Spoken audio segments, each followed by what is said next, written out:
আজকে কি অনুষ্ঠান হচ্ছে এখানে?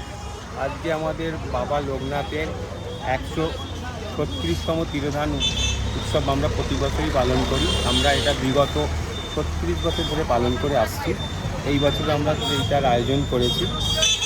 আর আমাদের এখানে ঠাকুরের ভোগ প্রসাদ বিতরণ করা হয় প্রতি বছরই, এবছরও হচ্ছে। এই বছর আমাদের প্রথম এটা রাত্রিরে করা হলো, নাহলে দুপুরবেলা করা হয়। প্রচণ্ড গরমের তাপের জন্য এটা আমরা এবার রাত্রিরে করলাম। এখানে 1000-1200 মতো আমাদের ভোগ প্রসাদ লোকে পেয়ে থাকে। আপনার নাম আর ক্লাবের নাম? আমার নাম পার্থ আচার্য। আমাদের ক্লাব বেলুর তরুণ সংঘ এবং আমাদের পাড়া হরিচরণ ব্যানার্জি রোডে সকল পল্লীবাসী বৃন্দ সবাই সহযোগিতায় এই অনুষ্ঠানটা আমরা করতে পারি।